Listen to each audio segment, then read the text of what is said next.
Greetings all, and welcome to another episode of Caricature development. Before I get started with today's episode though, I want to take a minute or two to say a few things. It might not be something everyone will want to listen to, so if you'd like to skip ahead to the actual video, just use the annotation up in the corner. Now then, firstly and most importantly, I want to thank all of you viewers for your support. At the time of making this episode, I've hit 5,000 subscribers, a milestone I really didn't imagine I'd reach so quickly. Just 2 years ago when I started character development, my channel didn't even have 400 subscribers, and when I celebrated the series' first anniversary in April 2015, I had just hit 1,000 subscribers. In just 2 years of making these videos, that dedicated base of supporters has duodectupled and then some. And I've really been at my happiest making these videos and seeing how much you all enjoy them. Thank you to both the returning subscribers and the new viewers alike. It really means a lot to me. It really means a lot to me to see your continued interest and support. Secondly, at the time this video goes up, it happens to be Halloween, and I've made sure to pick out a fittingly spooky topic for the season. But to make it more of a special to celebrate the aforementioned subscriber milestone, this episode is going to be more like a retrospective episode, in that I'll be going a little more in-depth than usual and might be getting a bit personal, because I'll be talking about one of my favorite mythological tales, the fox spirit. The fox is a very fascinating animal, appearing in mythologies across the world and history, oftentimes having similar symbolism across these boundaries, and with their large presence in human culture, this has continued to spread into the contemporary medium of video games. So what is this common symbolism, and how have we interpreted it from early folklore spread across the globe to the new and interactive medium of an increasingly connected world? I'm the Kitsune Hawk, and today we'll be looking at how the fox spirits have appeared across the worldly mythos in Europe, Asia, and Native America, as well as how they've been represented in the medium of video games. I hope you're ready to take notes, because this is Caricature development.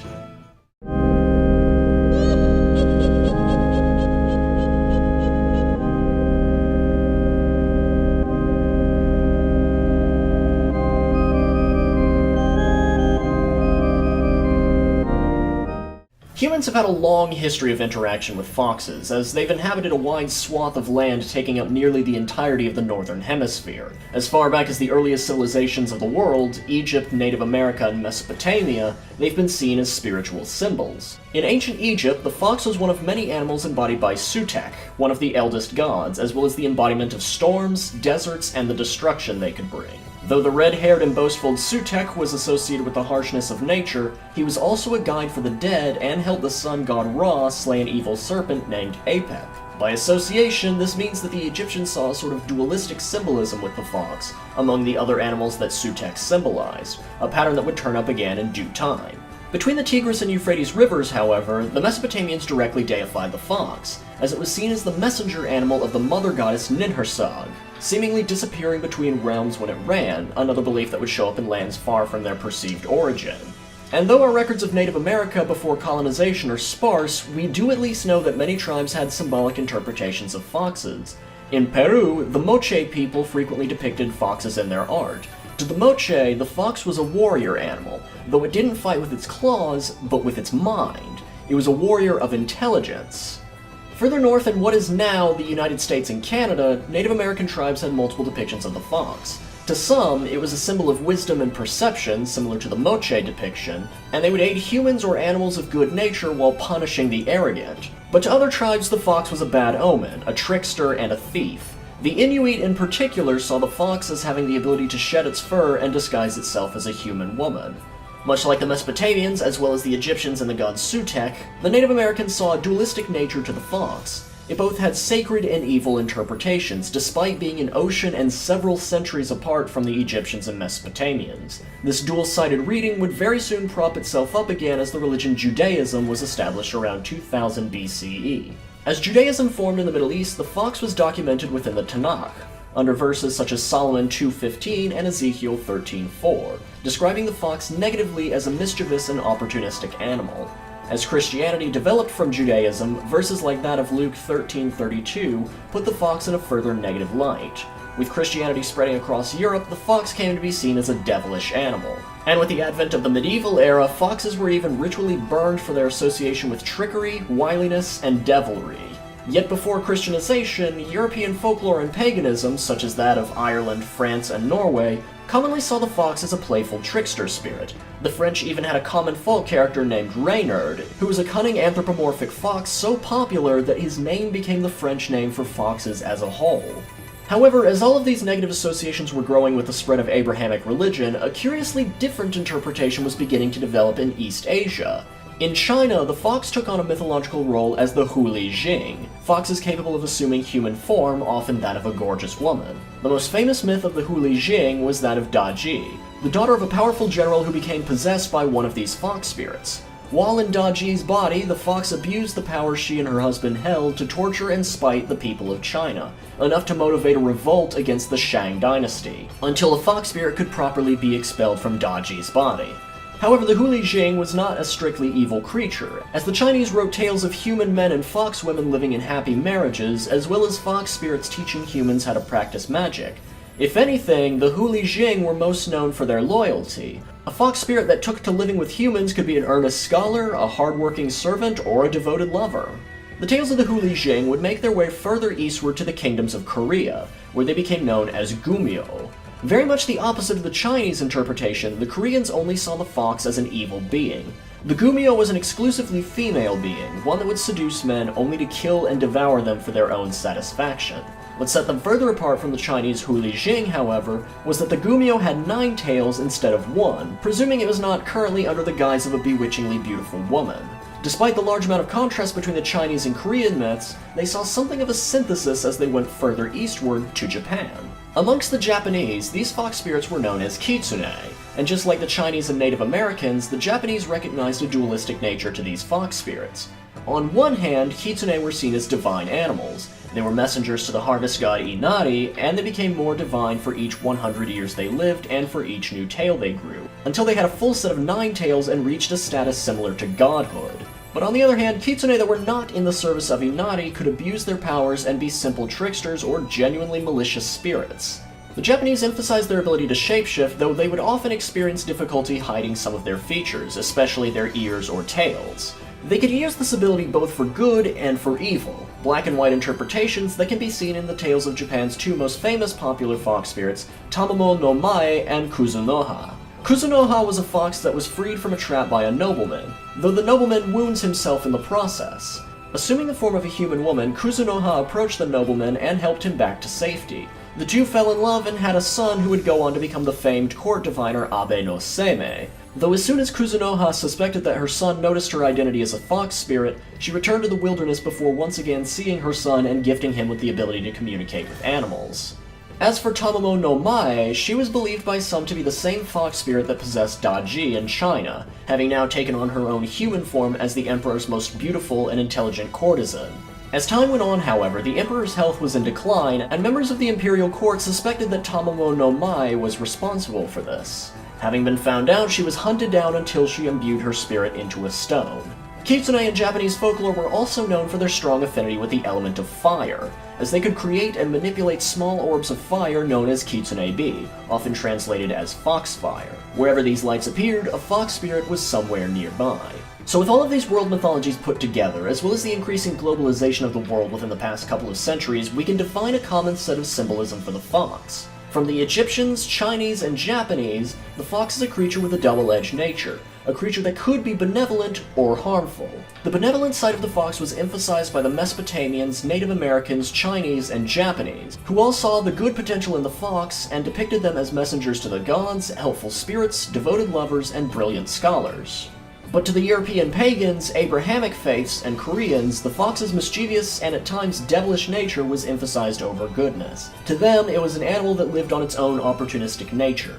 Amongst the Chinese, Koreans, and Japanese, the fox was associated with feminine beauty. A fox spirit could still be male, but the majority of spirits were vixens, and favored disguises were near exclusively female. But the one trait that all of these cultures shared was that the fox was an intelligent animal, fighting its battles with sharp cunning and wit over brute force. With our condensed series of traits explained now, how have video games explored this idea?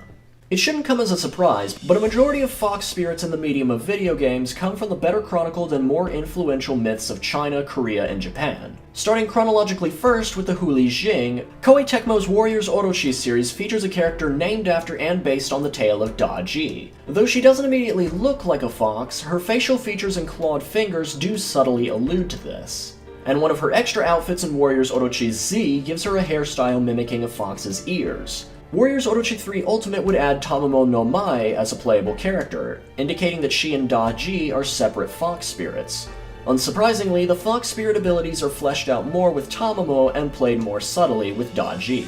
The Fate franchise has a Huli Jing / Kitsune interpretation of Caster in Fate Extra, and though her true name is Tamamo-no-Mae, she's also hinted to be the same fox spirit mentioned in the Chinese tale of Da Ji. She fights as more of a mage-type character and even has shapeshifting within her myriad of abilities, though she's not too fond of using it due to her past. With regards to the Korean Kumiho, the immediate example is Ari from League of Legends, whose gameplay specializes in seducing opponents and feeding off of their energy. Just like the Kumiho of Korean mythology, one of her skins even has her wearing a hanbo, a traditional Korean outfit. Ari does, however, also mix in elements from the Chinese Huli Jing and Japanese Kitsune, so she's overall a great example of the shared mythos while also having an emphasis on the Korean interpretation above the other two. Also falling under the Korean fox spirit category is Arahan from Elsword, who can borrow power from her silver fox companion Un to transform into a Kumiho, complete with 9 tails and the ability to heal from defeating enemies. And then onto the Japanese myths of Kitsune, there are several good examples to be had here. In the story of Okami, a 9-tailed fox demon disguises itself as a priestess named Rao, sickening the emperor so that it could assassinate Queen Himiko, drawing a large amount of inspiration from the tale of Tamamo-no-Mae. Upon confronting the fox at Oni Island, it uses its godlike power to interfere with the players, making the duel something of a match of divine equals. The Pokemon franchise has Vulpix and Ninetales, 2 fire-type Pokemon based on multi-tailed foxes, as well as Zorua and Zoroark, who have the trickster personality and shape-shifting abilities of a Kitsune. And though Fennekin, Braixen, and Delphox are based on Fennec foxes, their fire psychic typing and humanoid appearance bring fox spirits to mind. On a similar note, Yokai Watch has Kyubi, whose name is taken from the Japanese name for a 9-tailed fox, Kyubi no Kitsune. Kyubi's abilities include manipulation of fire, being able to charm almost anyone, and being able to shapeshift. Fire Emblem Fates has Kaden and his daughter Selkie, 2 members of a tribe of Kitsune living within the Hoshiden countryside. In battle, they're shown to transform back into fox form, accompanied by flames of Kitsune B when attacking. And if promoted, they go from being a 1-tailed fox to being a 9-tailed fox to emphasize their increased power. Miles Tails Prower from the Sonic the Hedgehog series lacks the magical prowess of the Kitsune, but his multiple tails and incredible intellect, the latter enough to rival Dr. Eggman's IQ of 300, both act as subtle nods to the common fox spirit mythos. Breath of Fire 4 has Ursula, a party member with fox ears and a tail who also specializes near exclusively in fire magic. In the crossover game Namco x Capcom, 2 original characters named Xiaomu and Saya are introduced as a Chinese and Japanese fox spirit respectively. Xiaomu embodies the common trickster nature, while Saya has more of the fox spirit's seductive traits. It is of note, however, that neither one is explicitly referred to as a Huli Jing or Kitsune, with the term werefox being used instead. The Legend of Zelda Majora's Mask has Keaton, a multi-tailed fox that disguises itself amongst patches of grass and tests the player's memory by playing quiz games with them. Enemies named Keaton also appear in The Legend of Zelda the Minish Cap, though they have much less to do with the Kitsune mythos. Shadowrun on the SNES has a playable character named Kitsune. She's an extensive magic user and even has the ability to transform into a fox. Mega Man 03 has Cubit Foxtar, a member of the 8 judges who can transform into a fox humanoid form and use mirages and fire to attack. Despite being male, his humanoid form is strikingly feminine in appearance, a clever callback to the Japanese mythos. And speaking of Mega Man, the spin-off title Mega Man X Command Mission features several optional bosses that can be fought after completing the game. Each of these characters resembles a humanoid fox, and with each boss battle they have an additional tail, leading up to the leader of the pack, Ninetales. Each member of this pack has been imprisoned for some undefined crime, perhaps going along with the mischievous side of the Kitsune mythos. The Touhou Project series has Ron Yakumo, a Kitsune serving as the boss of Touhou 7 Perfect Cherry Blossom's post-game extra stage, as well as being the servant of Yukari Yakumo, the boss of Touhou 7's Phantasm stage. Yukari even summons Ron to aid in combat, both in Touhou 8 Imperishable Night and in Touhou 10.5 Scarlet Weather Rhapsody. Lastly, Muramasa the Demon Blade has two Kitsune named Yuzuruha and Kongiku, who help guide the player characters, save their game, and give recaps on story events. Yuzuruha is referred to as a shrine fox, and between that and the similar sounding name, she might have likely been based on the tale of Kuzunoha. Kongiku, on the other hand, represents the more mischievous, independent Kitsune, as she secretly lusts for her master and seems to dislike Momohime for standing between them. And that shall do for my coverage on fox spirits in video games. Though the medium has had a heavy bias on the Chinese, Korean, and Japanese interpretations of these animals, I'm still very much fascinated by the shared symbolism they've had across the world, especially with myths appearing in Egypt, Mesopotamia, Europe, China, and Native America with striking similarities in spite of a lack of regular content for centuries upon centuries. In an era where we live in a world that's strongly globalized, the presence of a set of myths like that is pretty incredible, and the extent at which it applies to video games is quite grand. Far too much for me to list every single example, so I tried my hardest to pick out the ones I found the most interesting. I've always loved foxes for their portrayal as intelligent and cunning beings, from European folk stories as well as East Asian mythology, and I guess you could say that qualifies as a low level of identification. Even more so now that I've taken up the moniker of Kitsune as a title. Either way, I really wanted to celebrate my favorite holiday and the occasion of having reached 5,000 subscribers with a topic like this. I tried to pour my heart out for this occasion, as it means so much to me, and I hope I may continue to keep each and every one of you dedicated subscribers, as well as the new viewers, entertained and educated. It's been a heck of a lot of fun for me, and I've enjoyed it more than anything else. And that concludes this episode of Caricature Development, though I'd also categorize it as a retrospective episode too, from that semi-personal ending note. Halloween's a favorite time of the year for me, and I knew I wanted to spend it talking about both my favorite animal and my favorite mythological creatures.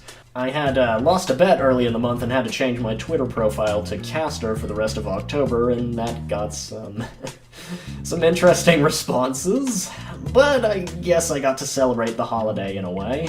If you're interested in seeing the previous episode of Character Development on Asura from Asura's Wrath, or the previous installment of Caricature Development on Onmyoji in video games, then please feel free to use the annotations on screen. And if it's still October 31st at the time you're watching this, then happy Halloween, Samhain, or whatever holiday you celebrate as November begins.